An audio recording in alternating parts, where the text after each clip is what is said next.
Hello बच्चों, let's read the question. The question says that a weak base MOH of 0.1 normal concentrations shows a pH value of 9. What is the percentage degree of dissociation of the base? So MOH क्या है? एक weak base है और जिसके लिए normality given है, normality. तो normality से हम मोलरिटी निकाल सकते हैं। नॉर्मलिटी कितना आपका 0.1। तो मोलरिटी, क्योंकि जनरली हम क्वेश्चन मोलरिटी से करते हैं, तो मोलरिटी क्या होता है आपका? Normality by n factor. और किसी भी बेस के लिए जितने OH नेगेटिव वो एक्वस सॉल्यूशन में प्रोवाइड कर सकता है वो उसका एन फैक्टर होता है। जैसे MOH की बात करें तो ये एक ही OH max to max provide कर सकता है, तो वो इसका एन फैक्टर हो जाएगी। तो 0.1/1, तो इसका मतलब मोलरिटी और नॉर्मलिटी यहाँ पे क्या है आपका? सेम है।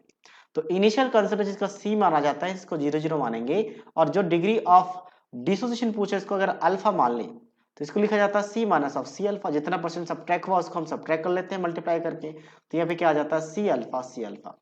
और बेस के लिए हम एक कांस्टेंट डिफाइन करते हैं जब ये इक्विलिब्रियम पे आता है, जिसे कहते हैं बेस्ड डिसोसिएशन कांस्टेंट, जो कि होता है concentration of this OH negative ion, not H positive, OH negative ion and this M plus ion, यानी कि प्रोडक्ट का कंसंट्रेशन या फिर कह सकते हो आयन का concentration divided by concentration of this base.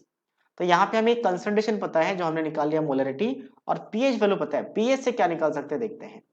तो पीएच अगर मुझे 9 गिवन है तो H पॉजिटिव पता होता है, जो कि H पॉजिटिव किसके इक्वल होता है? So that is equals to 10⁻⁻⁹ जो वैल्यू गिवन है यहाँ से। और यहाँ से OH नेगेटिव निकाल सकते हैं। अगर H पॉजिटिव पता है तो OH नेगेटिव कितना हो जाएगा? 10⁻⁵, क्योंकि इन दोनों का मल्टीप्लीकेशन कितना होना चाहिए? 10⁻⁴। तो वहां से पता चल जाता है कि दोनों को कितना लेना चाहिए कि आपके पास 14 होना चाहिए, तो 10⁻⁵ आ जाएगा।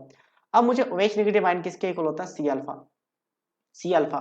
तो ये आ जाएगा 10⁻⁵। अच्छा, मुझे शायद इसकी जरूरत भी नहीं थी केवी की, हम डायरेक्ट यहाँ से भी निकाल सकते हैं, बट फिर भी हम ऐसे डिफाइन करते हैं। मान लो कभी केवी गिवन हो तो केवी के बेसिस पे हम यहाँ से भी क्वेश्चन को कर सकते हैं। अब कंसंट्रेशन हमने निकाला 10⁻⁻⁴, तो ये अल्फा इज इक्वल टू क्या हो जाएगा? 10⁻⁵। तो एक ये कैंसिल आउट हो जाएगा, तो 10⁻⁴ बच गया। तो यहाँ पे अल्फा कितना आ गया? That is equal to 10⁻⁴।